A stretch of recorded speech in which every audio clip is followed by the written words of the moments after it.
In previous clips, I've introduced Grice's conversational maxims, and I've discussed how these maxims can be observed or violated. In this presentation, I'm going to discuss flouting maxims, which is really where the fun begins. Cutting defines flouting maxims for us. When speakers appear not to follow the maxims, but expect hearers to appreciate the meaning implied, we say that they are flouting the maxims. The speaker assumes that the hearer knows that their words should not be taken at face value and that they can infer the implicit meaning.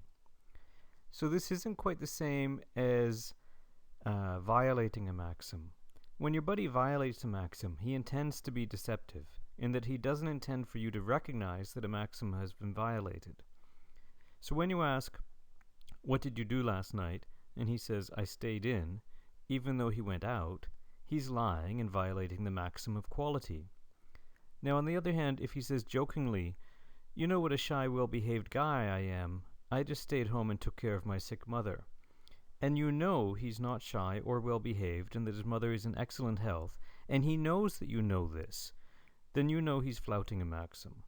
He's not following the maxim of quality in such a way that produces it. He's not following the maximum of quality, and his not following it produces an implicature. He's not telling you the truth, but he's doing it in such a way that tells you that he's saying something else. Now it's your job to figure out what the implicatum that he's producing is.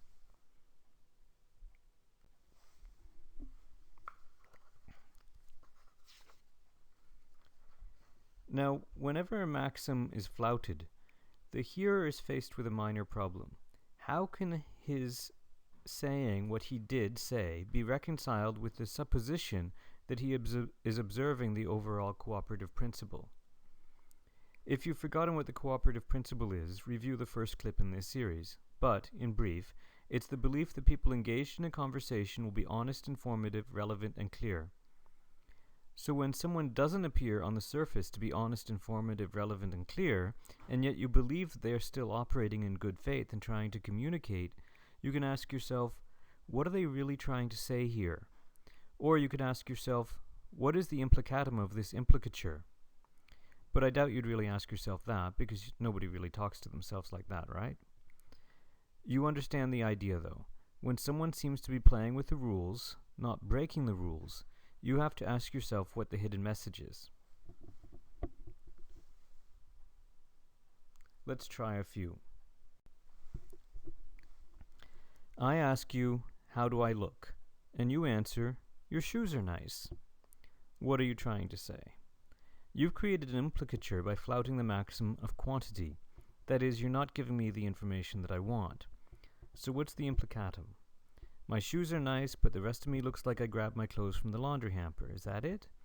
It's not very nice of you to say. It might be true, but not very nice. Can you shut that door, Mikyang?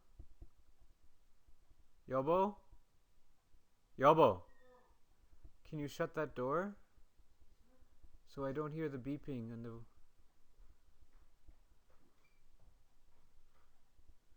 beep beep with the machine. Yeah, I know. Okay, I'm going to start again.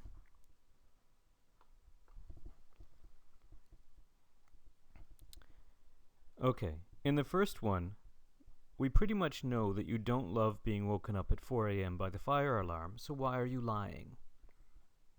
Okay, well maybe lying's a bit harsh. Why are you flouting the maxim of quality? Because you're being sarcastic, that's why. In the next one, you say to someone, "You're nasty, mean, and..." Your roommate says, "There's somebody at the door," and you reply, "I'm in the bath." If your roommate answers, "So? What does being in the bath have to do with being at the door, or someone being at the door?" Then get a new roommate, because this one is too stupid for words. Best get a roommate that understands when you're flouting the maxim of relation, and saying something that only appears to be unrelated, but is obviously relevant if he or she would just spend a little bit of time to connect the dots.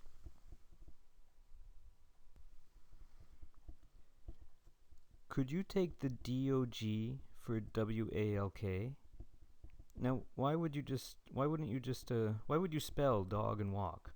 Spelling it out takes more time, so you aren't being brief, so you're flouting the maxim of manner.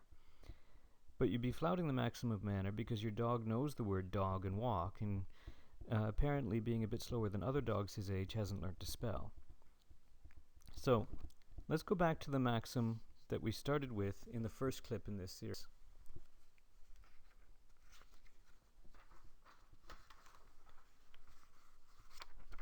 Andy asks Bill, "How does Chris like his new job at the bank?" And Bill answers, "Oh, quite well, I think.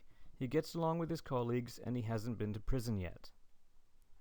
In giving you this additional bit of seemingly unrelated information that Chris hasn't been to prison yet, I would suggest that Bill is flouting the maxim of relation and creating an implicature with the implicatum that Chris is dishonest and steals from work. As Grice explains, A might reason as follow. 1. B has apparently violated the maxim be relevant, and so may be regarded as having flouted one of the maxims conjoining perspicuity. Yet I have no reason to suppose that he is opting out from the operation of the cooperative principle. 2. Given the circumstances, I can regard his irrelevance as only apparent if and only if I suppose him to think that C is potentially dishonest. And 3. B knows that I'm capable of working out step 2, so B implicates that C is potentially dishonest. Now, if you asked me at this point whether making these 3 clips on conversational maxims was fun, and I answered yes, but I'm a nerd, it wouldn't be hard for you to work out which maxim I'm flouting to create an implicature and what the implicatum is, wouldn't it? I'll leave that one with you for now. Ta-ta for now.